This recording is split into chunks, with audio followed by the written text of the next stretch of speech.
안녕하세요. 끝내주는 경제 끝내주게 풀어드립니다.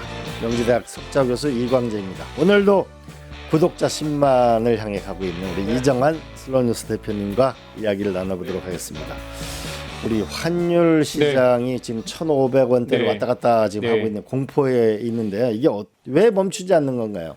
그러니까 우리가 이게 그 IMF 때 한 1,600을 경험했지만 지금 이것은 이제 그 이후로 경험해보지 못한 환율로 가고 있습니다. 오늘 그림 보면서 좀 얘기할 텐데요. 방금 확인한 결과 1,475까지 올랐습니다. 이게 1,500을 뚫을 것이냐.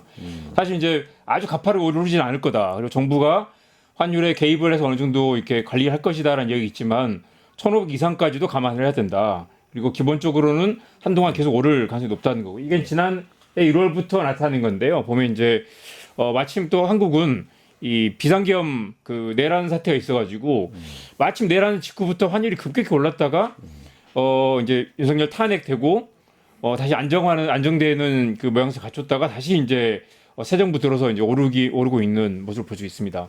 환율 오르는 5가지 이유를 정리해봤는데 5가지 이유요? 네. 네.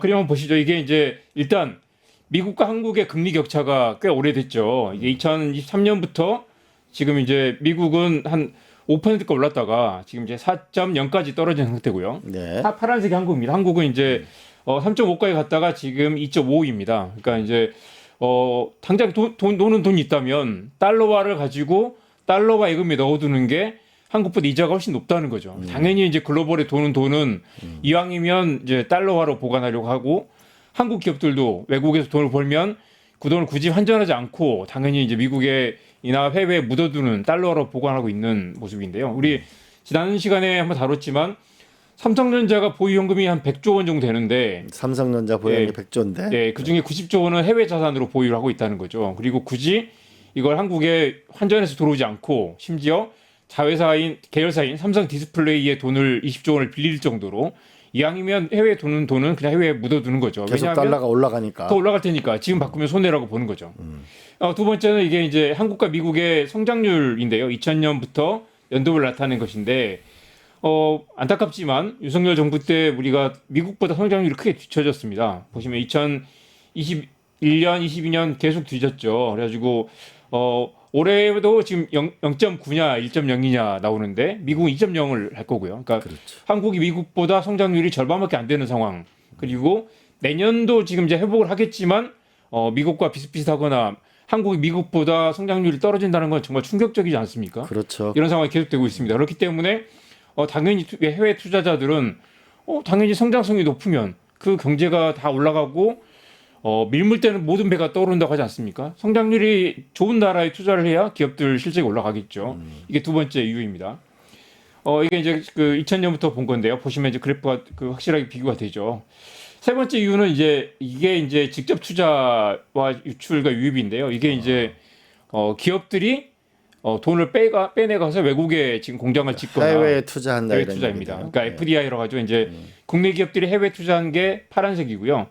해외 자본이 국내에 들어온 게 빨간색입니다. 그러니까 너무 격차 크네요. 격차가 이제 한 지금 5천억 가까이 차이가 나죠. 5천억 달러니까 어마어마하죠. 이게 누적으로 나타나는 건데요. 계속해서 해외로 빠져나가고 국내에 들어오는 건 좀 빨간색은 좀 정체돼 있죠. 그런데 여기에 또 하나 이제 근심을 더하는 게 우리 한미 관세 협상에 200억 달러를 또 추가로 더 내게 돼 있잖아요. 그래서 이게 이제 김용범 실장이랑은 좀 안심을 시키면서 이게 국내 돈이 나가지 않는다. 외환 보유액과 KIC 투자의 그 이익분을 모으면 대충 200억 달러 만들 수 있을 것 같다고 했지만 오늘 제가 이제 취재를 좀 해보니까 어차피 이게 있을 돈을 추가로 못 가져오거나 아니면 더 나가는 거기 때문에 어차피 200억 달러가 해외에 더 묻어두는 상황인 건 맞다. 그만큼 이제 환율을 상승한 요인이 되는 거죠. 이제 네 번째는 이제 주식 투자. 우리 개미들이 미국에 엄청 투자를 하잖아요. 개미 투자자들. 일종의 서학개미라고 불리는. 서학개미입니다. 그래서 이제 이 빨간색은 외국인들이 한국 주식을 사는 거고요. 파란색은 한국인이 외국 주식을 사는 건데요. 기본적으로 보면 외국인들이 한국에 많이 투자를 했죠. 기본적으로 지난 30년 동안 빨간색이 더 높았습니다. 그런데 이제 이게 2023년 이후에 외국인들이 한국 투자가 줄고 파란색이 더 앞질렀죠. 이게 보면 큰 추세에서 비슷한 것처럼 보이지만 지금 유출이 745억 달러니까 이거 엄청난 규모입니다. 엄청난 규모가 이 정도로 돈이 지금 빠져나가고 있는 거예요. 이걸 다 합치면 이렇게 됩니다. 이제 국제 투자 아까 이제 주식 그다음에 직접 투자를 다 합치면 국제 투자 대조표로 가는데 이게 순 유출이 지금 1조 562억이 외국에 한국 돈이 나가 있는 상황입니다. 이 돈들이 지난 30년 동안 계속 빠져나가서 해외에 한국인이 갖고 있는 돈이 1조 달러예요. 1조 달러가 외국에 지금 묻어 있는 거죠. 이 돈들이 다시 우리 리쇼어링이라고 하잖아요. 리쇼어링. 그래서 한국에 공장을 지어보자라고 들어오거나 이제 환전을 해가지고 야 이제 원화 가치가 높으니까 환전을 해보자라는 식으로 들어오지 않는 이상 이 돈들이 남의 나라 공장 짓고 남의 나라 일자리 만드는 식으로 쓰여질 가능성이 높다는 거죠. 이게 이제 마지막으로 정리해 보면 이 순대외 금융자산인데요. 이게 나가는 돈이 더 많은 게 2014년부터 사실 한국 경제가 계속 성장을 했지만 이제는 성장을 하면서 동시에 이 돈들이 외국에 빠져나가고 있다는 거죠. 지금 무시무시한 속도로 빠져나가고 있지 않습니까? 그래서 이 환율이라는 게 어제 오늘 일은 아니고 지난 수십 년 동안 누적된 결과들인데 이게 지금 이제 마침 미국 경제와 맞물려서 환율이 지금 폭발하고 있는 상황이라 할 수 있겠습니다. 이 그림 다시 한번 정리를 해보면요.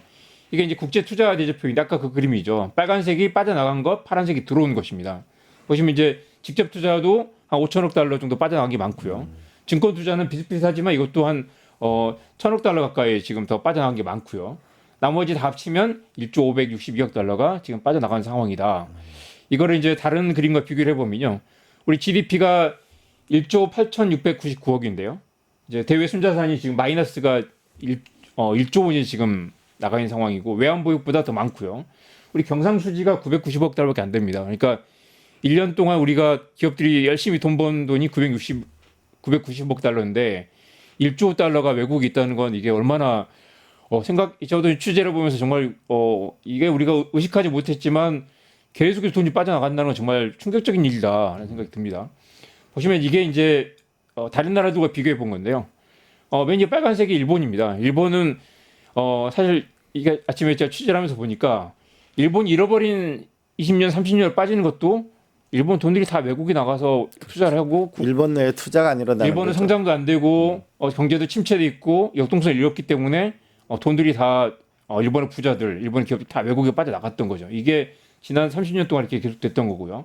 한국은 이제 막 시작이지만 한국도 지금 세계 10위권입니다. 순자산 규모가 계속 빠져나가고 있는 상황이고 이게 2023년까지인데 지금 1조 달러가 지금 돼 있는 상황입니다.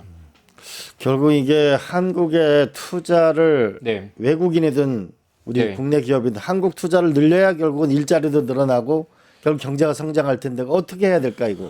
그렇죠. 이거 정말 심각한 문제인데 우리 이제 그림 몇 개만 더 볼게요. GDP 대비 국가 채무 비율 이거 사실 크게 걱정할 거 아니라고 하는데 오늘 제가 이제 외환 전문가들, 한율 전문가들 만나 보니까 사실 이게 당연히 이게 이제 부채를 늘려서 경제를 살리면 되는데 이게 부채가 늘어난 속도가 좀 빠르면 외국인 투자자들은 또 걱정을 한다는 거예요. 예. 이게 부채를 늘려가지고 경제를 마중물을 부어가지고 경제가 역동적으로 살아나면 이건 좋은 신호다라고 보는데 부채를 늘려서 이게 경제 살아날까라고 의심을 하게 되면 이제 결국 환율이 오르는 상황으로 간다는 거죠. 그래서 이제 정리를 해보면 5가지 전략을 취재가 정리를 해봤습니다.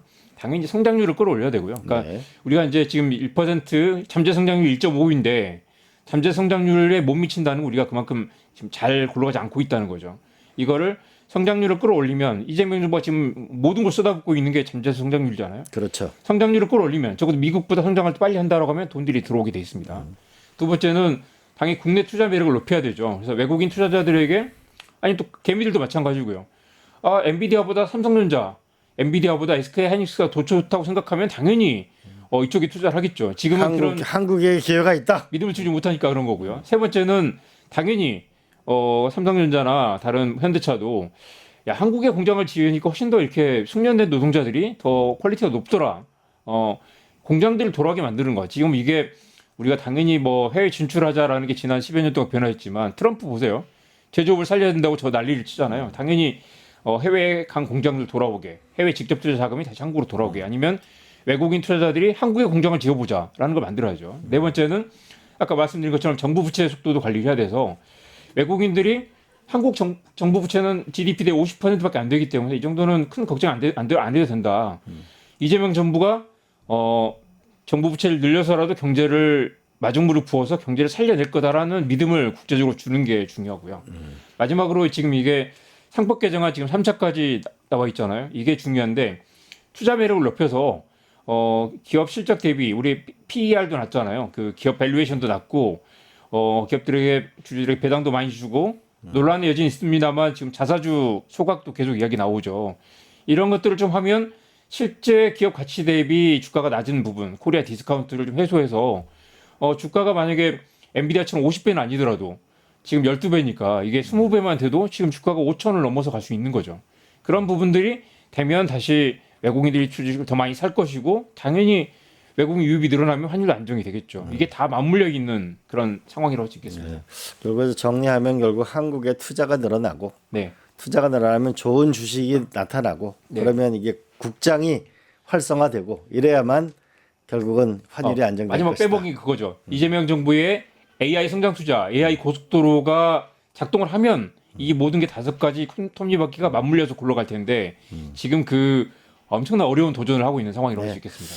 AI의 그 대전환이 꼭 성공해야만 우리 한국 경제의 미래가 있겠네, 그죠? 네. 오늘은 여기까지 하겠습니다. 수고하셨습니다. 네, 고맙습니다.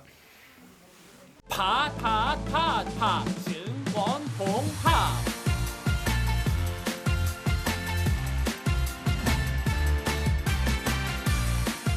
이제 저녁 8시 30분 퇴근 후 퀴즈 한판